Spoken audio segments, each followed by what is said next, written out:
2024년 신년주일을 맞이해서 하나님이 주신 말씀 로마서 1장 16절부터 17절 말씀을 중심으로 믿음에 이르게 하소서라고 하는 제목으로 은혜를 받고자 합니다.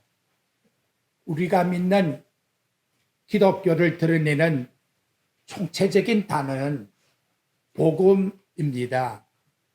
신약 성경의 복음을 유앙겔론이라고 하는 의미에서 기쁜 소식이라.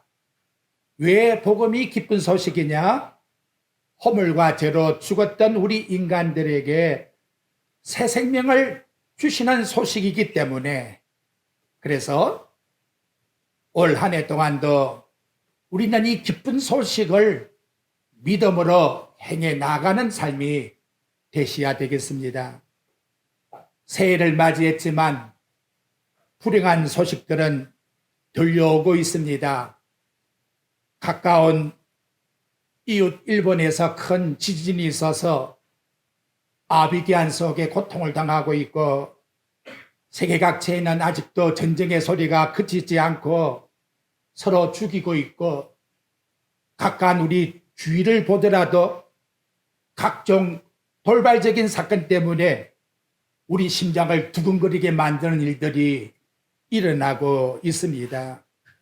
이처럼 두려움과 죽음의 공포를 주는 삶 속에서 진정 우리에게 참된 소망은 무엇이냐? 바로 그것은 성경이 복음뿐이다, 이렇게 일러주고 있습니다.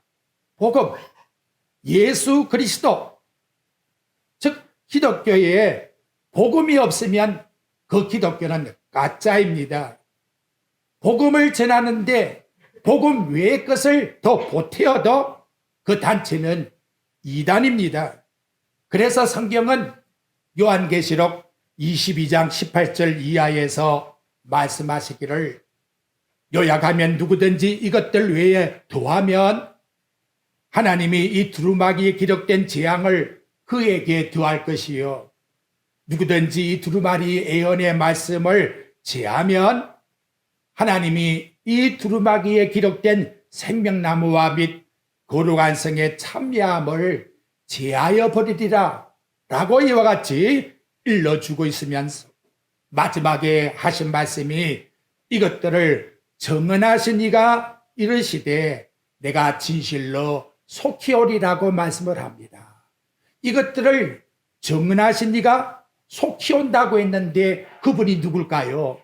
바로 그분이 복음을 드러낸 예수 그리스도란 사실을 일러주고 있는 것입니다.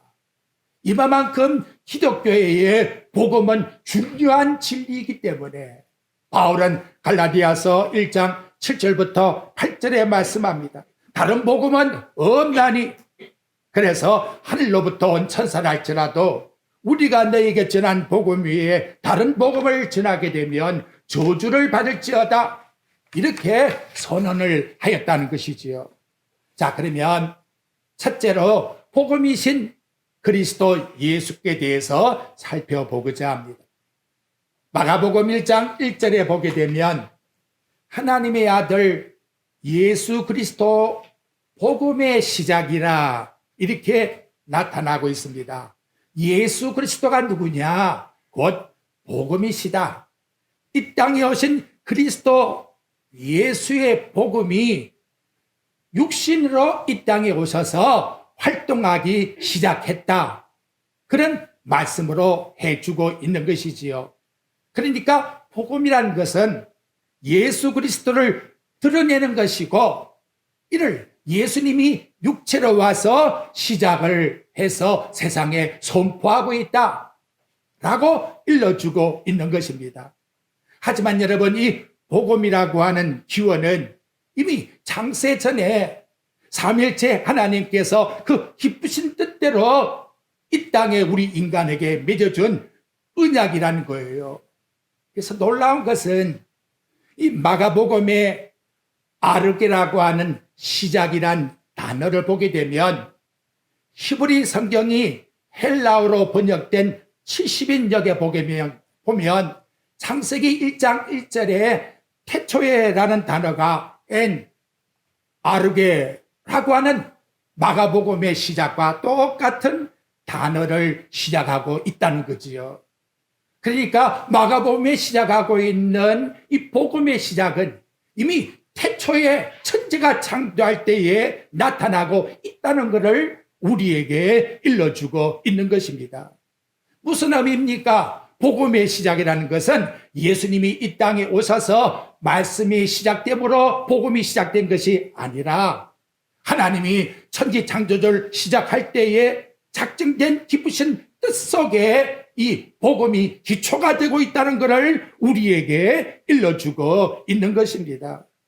그래서 하나님의 인간 구원의 예정은 예수님이 세상에 탄생함으로 시작된 것이 아니라 이미 천지 창조하기 이전부터 하나님이 세우신 계획 속에서 나타난 것이라고 일러주는 것입니다. 에베소 3장 9절에 보게 되면 이렇게 말씀합니다. 영원부터 만물을 창조하신 하나님 속에 감추어졌던 비밀의 경륜이 어떠한 것을 드러나게 하려 합니다. 영원 전에 감추어졌던 하나님의 비밀의 경륜, 그 복음이 이제는 드러나게 함이라고 이렇게 말씀합니다. 골로새서 1장 26절에도 이 비밀은 만세와 만대로부터 감춰졌던 것인데 이제는 그 성도들에게 드러나게 되었다. 하나님이 태초에 천지를 창조하기 이전에 가지고 계셨던 그 오묘한 비밀을 저와 여러분들에게 드러내어서 예수 그리스도를 믿게 해주셨다라고 일러주고 있는 것입니다. 그래서 이 복음의 계획은 삼일째 하나님께서 영원전에 세우신 불변적 계획이며 놀라운 것은 하나님께서 복음의 작정을 기초로 해서 세상을 창조하셨다는 거예요. 이거 얼마나 우리에게 깊은 의미를 부여해 주고 있습니까? 베드로는 베드로전서 1장 19절과 20절에 보게 되면 오직 흠없고 점없는 어린 양 같은 그리스도의 보배로운 피로 된 것이니 그 그리스도의 보배의 피가 언제 출발했느냐? 그는 창세 전부터 미리 알린 바 되시니나 이 말세에 너희를 위해서 나타난 바가 되었다라고 이렇게 설명을 해주고 있는 것입니다. 여러분, 왜 이 복음의 기원이 중요할까요? 그것은 저와 여러분들이 믿고 있는 이 복음이라고 하는 진지성과 복음의 가치라고 하는 종기성을 확실히 드러내주기 위해서 이 기원이 중요한 것입니다. 왜 우리가 복음을 믿어야 합니까? 왜 복음대로 살아야 되지요? 왜 고집하면서 복음을 주장해서 바울 사도와 같이 내가 살아도 주를 위하여 살고 죽어도 주를 위하여 죽나니 나는 복음이 내 생명과 같다 이렇게 주장을 해야 됩니까? 그 이유는 그 복음의 기원이 하나님께로부터 이 땅에 우리에게 주셨기 때문이라는 것을 일러주는 것입니다. 자, 이제 우리 본문으로 돌아와서 로마서 1장 16절 말씀을 한번 보십시오. 복음에 대한 출발을 바울은 뭐라고 하지요? 내가 복음을 부끄러워하지 아니하노니. 복음과 당신과의 관계성을 말할 때에 나와 복음이다, 나의 복음이다, 이렇게 자기 자신에게 해당되는 복음이라고 말씀하고 있습니다. 남에게 이 복음을 전하기 전에 바울은 내가 믿는 복음, 내가 믿는 예수, 내가 확실하는 구원이다 이렇게 나타내고 있는 거예요. 로마서 마지막 끝맺음에 가보더라도 16장 25절과 26절에 보게 되면 나의 복음과 예수 그리스도의 전파함은 영세 전부터 감춰져 있다가 나를 이제는 나타난 바 되었으니 이렇게 일러주는 거예요. 그래서 나의 복음, 내가 복음을, 나와 복음이 어떤 관계가 있는가를 이 시간 우리의 심령 속에서 생각해 보아야 돼요. 얼마만큼 밀집하냐? 요한복음 15장 5절에 보면 나는 포도나무여 너희는 가지니 그가 내 안에 내가 그 안에 거하면 사람이 열매를 맺나니 나를 떠나서는 너희가 아무것도 할 수가 없느니라. 그 안에 거한다라고 하는 그 단어를 히브리어 성경으로 나타나면 연합이라고 말씀합니다. 여러분, 우리 살 한 덩어리를 떼낼 수 있을까요? 못하죠. 그런 관계가 예수님과 저와 여러분의 관계라는 거예요. 불과 분리에 떨어질 수 없는 관계라는 거예요. 뭐 예수님 옷이 없어서 곁에 계시겠니? 지금 이런 의미가 아니에요. 예수님과 나는 우리의 몸과 영혼이 결합된 것과 같이 그리스도와 나와 떨어질 수 없는 연합 속에서 저와 여러분이 살아가는 관계가 나의 복음이라는 거예요. 그래서 물을 떠난 물고기가 살 수가 없는 것처럼 예수 믿고 천국 갈 사람은 예수님과 절대로 떨어질 수가 없는 거예요. 이것이 바로 바울이 우리에게 일러주는 관계성이라고 말씀하고 있는 것입니다. 두 번째 말씀은 내가 복음을 부끄러워하지 않는다라고 말씀하고 있습니다. 바울이 이렇게 지금 선포하고 있는 것은 누구에게 대한 도전일까요?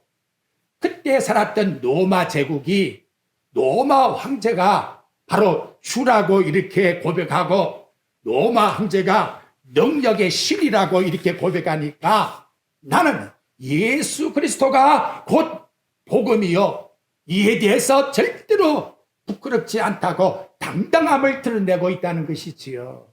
오늘날 세상 사람들이 왜 핵폭탄을 두려워합니까? 그것은 능력 때문에 그런 것이지요. 그것이 터졌을 때에 인간에 주는 그 피해가 상상할 수가 없기 때문에 이 능력이라고 하는 디나미스, 이것이 바로 다이나마이트라고 하는 단어로 바뀌어져 나오고 있다는 것이지요. 여러분, 세상의 능력은 다 제한된 거예요.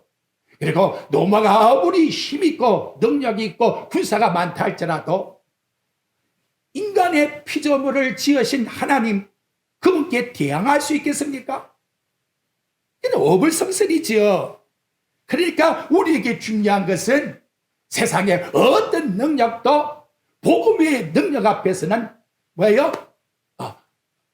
누구도 당할 수가 없다는 것이지요. 결국은 기독교의 역사 313년에 보게 되면 로마 황제가 로마 나라를 기독교로 믿는 국교로 세웠고, 그리고 내가 하나님이 아니라 하늘의 하나님이 주라고 이렇게 고백을 하게 되었다는 것이지요. 이게 얼마나 여러분 놀라운 능력입니까? 바울은 이 놀라운 영생의 복음을 내가 가지고 있기 때문에 이젠 떨어질 수가 없기 때문에 나는 누구 앞에서든지 당당히 예수 그리스도를 전할 수가 있다라고 말합니다. 저와 여러분도 마찬가지예요. 하늘을 살아가면서 무슨 힘을 가지고 살아갈고 그렇게 생각할지 모르지만 요한일서 5장 4절에 보면 무릇 하나님께로부터 난 자마다 세상을 이기느니라. 저와 여러분은 이미 세상을 이긴 사람이에요. 근데 그 세상을 어떻게 이기게 하느냐? 이것은 곧 우리의 믿음이니라.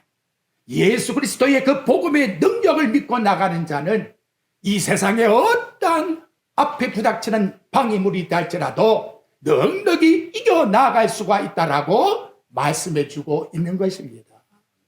아울러서 사도 바울이 또 하나 일러주고 있는데 그 내용은 뭐냐? 여러분들이 17절 말씀의 내용에 보니까 복음에는 뭐가 나타나서요? 하나님의 의가 나타나서 이렇게 일러주고 있어요. 하나님의 의라는 것이 도대체 뭘까? 그래서 뒤로 넘겨서 로마서 3장 20절 말씀부터 그것을 설명해 주고 있습니다. 여러분들이 로마서 3장 20절부터 25절에 보게 되면 이렇게 우리에게 일러주는 거예요. 인간의 행위를 가지고, 인간이 지키겠다는 율법을 가지고 유대인도 이방인도 아무도 하나님 앞에 설 자는 없다. 이유는 유대인이나 이방이나 모든 인간은 다 하나님 앞에서 죄인이기 때문이다. 율법의 이 방법을 가지고 하나님께 누구도 나아갈 수가 없기 때문에, 인간의 행위의 방법을 가지고 하나님께 어렵다고 뭔가를 내세울 수가 전혀 없기 때문에 하나님은 우리에게 다른 방법, 그래서 로마서 3장 21절에 보면 이제는 율법 외에 하나님의 한 의가 나타나 율법적인 유대인의 관념이 아니라 하나님께서 자기의 아들을 이 땅에 보내주셔서 복음을 통해서 인간을 구원하실, 바로 이것이 하나님이 받으시는 곧 우리에게 대한 의라고 알려주고 있는 것입니다. 그러니까 예수 그리스도께서 우리의 죄를 위하여 죽으시고 부활했다고 하는 바로 그 예수 그리스도의 구속의 은혜를 믿는 자에게 하나님은 값없이 누구에게든지 이 복음의 영생이라고 하는 복을 주셨다는 거지요. 이것만이 여러분 하나님이 인정하시는 의예요. 다른 어떤 것도 하나님 이렇게 하면 받으시렵니까? 라고 했을 때에 하나님은 노라고 말씀합니다. 오직 내 아들 십자가에 죽으신 예수 그리스도, 그분을 믿는 그 의의 믿음을 가지고 저와 여러분은 승리할 수 있다는 것을 일러주고 있는 거예요. 여러분, 당시 유대인들은 어떠합니까? 그렇게 주장하는 바울 사도가 이상한 것 전한다고 해서 죽이려고 했지요. 그래서 갈라디아서 3장 21절에 일러줍니다. 내가 하나님의 의를 폐하지 아니하노니 만일 의롭게 되는 것이 율법으로 말미암으면 그리스도께서 헛되이 죽으셨느니라. 그리스도께서 헛되이 죽으셨다라고 하는 말씀까지 거기다가 강조를 하고 있다는 것이지요. 갈라디아 3장 11절에 보면 하나님 앞에서 아무도 율법으로 옳게 되지 못하는 것이 분명하니 의인은 율법을 지켜 사는 것이 아니라 믿음으로 말미암아 산다는 것을 일러주고 있는 것입니다. 결국 여러분, 인간의 언어나 인간의 공력이나 인간의 수를 가지고 하나님 앞에 나아가서 하나님을 맞이하게 했다면 결국은 죽는 거예요. 사망이요. 이렇게 된다는 것이지요. 이것이 바로 복음이요, 성경의 핵심이요, 노마서의 주제인 겁니다. 하나님이 우리를 어렵다고 하는 이 인정이 얼마나 우리에게 선물인지 요한복음 5장 24절의 말씀이에요. 내가 진실로 진실로 너희에게 이르노니 내 말을 듣고 또 보내신 이를 믿는 자는 영생을 얻었고 심판에 이르지 아니하나니 사망에서 생명으로 옮겨졌느니라. 이것이 여러분 우리에게 주시는 하나님의 새로운 의의 선포입니다. 이것이 창세전에 이미 다 하나님이 삼일체 안에서 결정적으로 하나님이 언약으로 맺어 놓았다는 것이지요. 그래서 영생이 뭐냐? 요한복음 17장 3절에 보면 영생은 곧 위일하신 하나님과 그가 보내신 예수 그리스도를 아는 것, 믿는 것, 그것을 우리에게 어떻게 주었느냐? 에베소 2장 8절과 9절에 보니 너희는 그 은혜로 인하여 믿음으로 말미암아 구원을 얻었나니 이것이 너희에게서 난 것이 아니요 하나님의 선물이라고 이와 같이 우리에게 말씀해 주고 있는 것입니다. 사랑하는 성도 여러분, 이것이 오늘 새해를 맞이한 저와 여러분에게 있어서 최고의 선물이라는 것을 하나님이 들려주고 있다 라고 하는 걸 우리 마음속에 간직하셔야 돼요. 우리는 자꾸 맹신적인 것을 뭔가 복으로 찾으려고 해요. 이렇게 하면 하나님이 복을 줄 것이고 저렇게 하면 줄 것이라고. 그래서 나타내는 것이 뭐냐? 성령을 내가 받게 되면, 무슨 불을 받게 되면 그러면 분명히 내가 세상에서 남보다 뭐 우울한 것을 할 수 있게 될 것이라고, 그러한 의미의 신비주의가 나오고 오습절파가 나와서 성령을 받지 아니하면 구원을 받지 못한 것처럼 가르치고 있다는 것이지요. 이게 얼마나 성경적으로 잘못되었는가. 성경은 여러분, 마지막 십자가상에서 구원받은 강도를 보십시오. 강도가 성령이여 내게 오시옵소서 나를 구원해 주소서 그랬을까? 그 말 하지 않잖아요. 무슨 말을 합니까? 당신이, 예수님이 나이보다 구세주가 되신다고, 그리스도가 되신다고, 하늘나라 왕이 되신다고. 여러분, 그렇게 믿기 하는 역사가 누가 그렇게 일으킵니까? 바로 그렇게 믿기 하는 역사가 성령께서 일으키고 계신다는 거예요.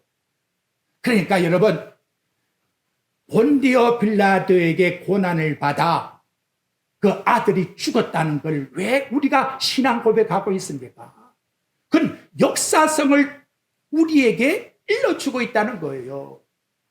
의미 없는 무슨 신화 같은 걸 믿는 것이 아니야. 하나님은 분명히 이 역사 속에서 당신의 아들을 보내주셔서 우리에게 구원받는다고 하는 확실한 표적을 보여주셨다는 것이지요. 그래서 그 아들의 죽으심과 부활을 믿는 그 자가 구원을 받게 된다라고 바울은 고린도전서 15장 2절부터 4절에서 일러주고 있는 것입니다. 만일 내가 전한 그것 말을 굳게 지키고 헛되이 믿지 아니하면 그로 말미암아 구원을 받으리라. 내가 너에게 전한 것이 뭐냐? 그가 죽으셨다가 성경대로 3일 만에 부활하신 것, 바로 그 역사성 속에서 나타나고 있는 하나님의 그 뜻을 저와 여러분이 고백하고 믿는 것, 그게 최고의 능력이에요. 최고의 능력. 오늘도 여러분 살아가면서 우리 신앙 고백이 뭘까요? 헛된 망상에 성령을 부르지 마세요. 예수님이 나 때문에 십자가에 죽으셨고 부활하셔서 그 예수님 때문에 내가 구원받은 백성이 되었다는 것, 그것이 나를 통해서 역사시키는 성령의 역사이자 그 고백을 통해서 강도도 구원받았고 앞서간 성도들도 구원받았고 우리도 구원받았고, 그래서 이 시간 저와 여러분은 아빠 아버지요 아버지여라고 부를 수 있는 믿음의 표적을 저희들에게 허락해 주신 것입니다. 믿음의 능력, 복음의 능력은 누구에게 나타날까요? 오늘 본문 말씀 15절 말씀의 내용에 보게 되면 복음의 능력은 16절 말씀에 보니까 유대인에게요 헬라인에게다 라고 말씀하고 있습니다. 이거 의미가 깊어요. 유대인들에게 이미 하나님이 복음을 주셨다는 것이지요. 유대인의 조상이 누구지요? 아브라함이지요. 하나님은 아브라함에게 이미 복음을 주셨다는 거예요. 그래서 사도 바울이 갈라디아 3장 8절에서 말씀을 해요.